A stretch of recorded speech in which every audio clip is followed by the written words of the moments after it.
if you don't get 7 votes on the council to authorize the Paseo bonds right away, would Right. you pursue having it placed on the November 6th? Absolutely. I think we have several options in front of us. The first and the easiest and the simplest and the least confusing is to get 7 votes on the council on September 5th when we have that meeting. We now have a scientific poll done by an independent survey group that shows that support for the project is over the top. It's in the 75% range with men, with women, with Democrats, with Republicans, and all 9 council districts. So that certainly is the easiest route to go, and it's certainly the least expensive route to go. We've been working over the last week with the Secretary of State. Our city attorneys also had discussions with the Attorney General's office about the resolution that you see today to allow it to go onto the ballot on November 6th if that is what it takes to get the project going forward. What's the status of the minimum wage? Would you also pursue putting that on the ballot, or? That's a clerk question, and I don't have an answer to that. I mean, there's statutes in place that dictate how that has to happen. That's not an initiative from the administration, so I don't know the answer to that. Mayor, could you just run through the financing again? Who has put what into this? Sure. Paseo del Norte, I mean, we can just run through some of the details of the project in general. So we have an intersection that has 3 of the most congested intersections within it in the region in the state of New Mexico, which is Paseo and I-25. We have 350,000 vehicles a year, or excuse me, we have 56 million vehicles a year. We have 154,000 vehicles a day. We have over 500 accidents. It's a severe safety hazard. We spend 350,000 hours a year between us and our families stuck in traffic at Paseo del Norte and I-25. This project initially was slated at $350,000. This is not a phase of that project. This is the project. We were able to work with the New Mexico Department of Transportation to design and value engineer a project that's less than 1/3 of the cost that takes care of the majority of the problems at the intersection. So this is also a great study in efficiencies and government efficiencies and working together. At this point in time, the federal government has put in $20 million to the project.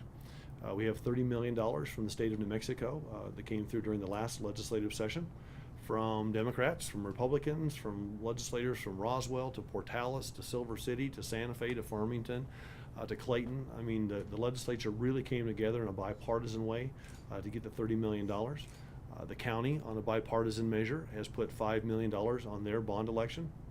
And the city of Albuquerque now has the $50 million question in front of us as a community. The money for this is already set aside.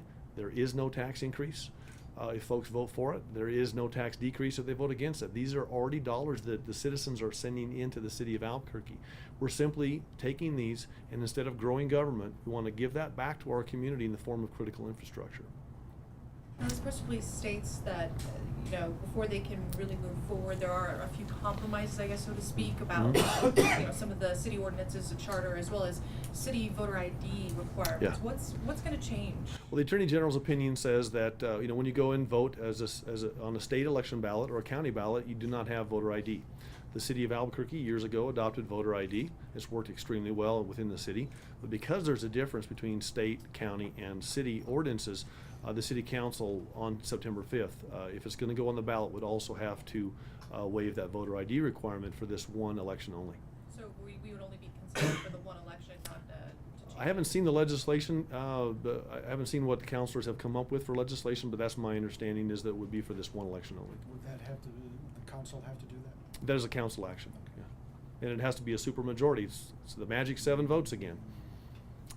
And that's something you would support they're doing, waiving that requirement so that this can go on the ballot? What I really support, I support getting the project done. It's long overdue. We've got a game plan and a path forward on that. I certainly support the 7 votes, just to step up and show the leadership to get this thing done. It's short of that, if it has to go on the November 6th ballot, and that's a way that it goes on, and it's a one-time situation, that is something that I would not veto. Do you feel a certain sense that people in the community need to get in touch with their city councilors and let them know what they really think? Well, we've asked the community to do that, and the community has done that. That hasn't seemed to be to do the trick with several of the councilors at this point, nor has the scientific poll that we have showing support over the top. And so those are discussions that have to take place amongst the councilors themselves and their constituents. We certainly, with this poll that came out recently, It certainly shows strong support across the board in all city council districts. That's what government is. We're here to work for folks that we work for, and they're our constituents. And if people in the different districts would like to contact their counselors, they certainly can do that on cabq.gov. There's a place to contact the counselors there, or they can call the city council as well. But once again, I think we've put everything on the table. We have a game plan for a project that needs to be done. There's just no question about it. It's got broad support across the board. We're doing it, we're solving a majority of the problems with a third of the cost. I mean, all the elements are there. We have state support, we have federal support, we have support on a bipartisan basis. Everything and all the pieces of information that every counselor needs is already on the table. So now it's just a matter of each individual counselor doing what they feel is right.